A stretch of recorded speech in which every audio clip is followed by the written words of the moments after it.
ही गिर गया ऐसे।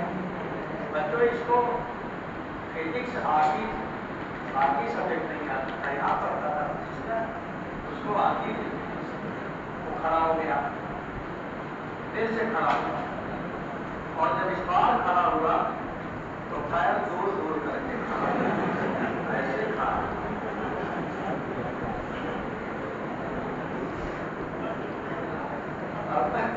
अब ये पैर दूर करके खड़ा हो गया। पहले क्या हुआ था, पहले इसका वेट इधर काम कर रहा था mg, और नॉर्मल फोर्स यहीं पे काम कर रहा था m, और जब इसने धकेला तो हमने क्या लिखा है, direction of shifting of normal force. तो नॉर्मल फोर्स उधर ही खींचेगा जिधर मैंने फोर्स लगाया।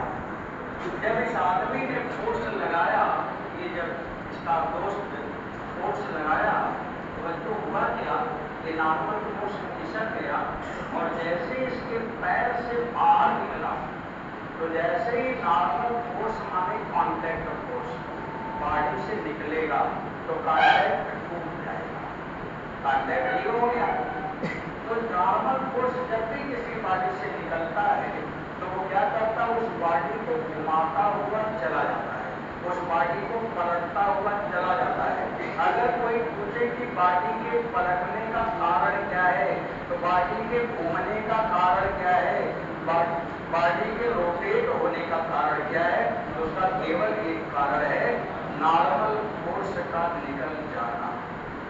जैसे ही नॉर्मल फोर्स निकलेगा वैसे वो बॉडी घूम जाएगी, इसलिए ये घूम गया, इसलिए वो पलट गया। अब जब उसने दूसरी बात अपना पैर दूर दूर कर लिया, जैसे कभी कोई छोटा बच्चा हो, आपके पास वो आना नहीं चाहता है और आप उसका हाथ पकड़ के अपनी ओर खींचो और आना ना चाहो, उसका पैर देखो क्या करता है, क्या करता है बताओ, वो पैर को दूर दूर कर देता, पैर को फैला देगा।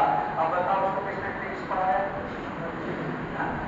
इसलिए फिजिक्स ही सब्जेक्ट है जो आपको बाई बर्थ मिला है। फिजिक्स सब्जेक्ट कैसे मिला है, आप सब आके सीखते हो, लेकिन फिजिक्स आपको बाई बर्थ मिला है, इसीलिए इसे कहा जाता है सब्जेक्ट ऑफ नेचर। आपका अपना कोई सब्जेक्ट है तो केवल फिजिक्स है जो आपको बाई बर्थ मिला है। कभी आपने सोचा कि आप कैसे पैदल चलते हो, कभी आपने सोचा कैसे जंप करते हो, कैसे दौड़ते हो, हर जगह तो फिजिक्स के कॉन्सेप्ट लग रहे हैं, किसी ने आपको क्या पढ़ाया? इसीलिए कहा जाता है कि हमारा अपना सब्जेक्ट केवल क्या है, फिजिक्स।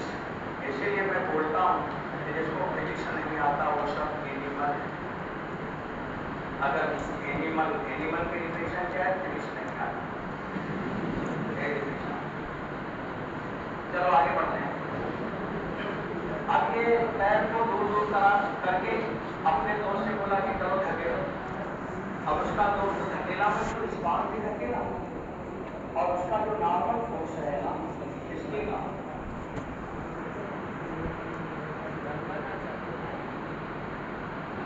अब ये नॉर्मल फोर्स जब इसने फोर्स लगाया, अभी तो नॉर्मल फोर्स यहाँ पे था और mg यहाँ पे था, ये वाला। और जब इस आदमी ने फोर्स लगाया तो आपने क्या जाना है कि नॉर्मल फोर्स क्या होगा, खिसक जाएगा। तो नॉर्मल फोर्स यहाँ आ गया, अब नॉर्मल फोर्स यहाँ आ गया, क्या ये पलट जाएगा? नहीं पलटेगा। अब वही स्टूडेंट फिर से धकेला तो नहीं पलटा। तब उसने क्या कहा कि अपने एक दोस्त को और बुलाओ। उसका दूसरा दोस्त आ गया, वो भी धकेल रहा है।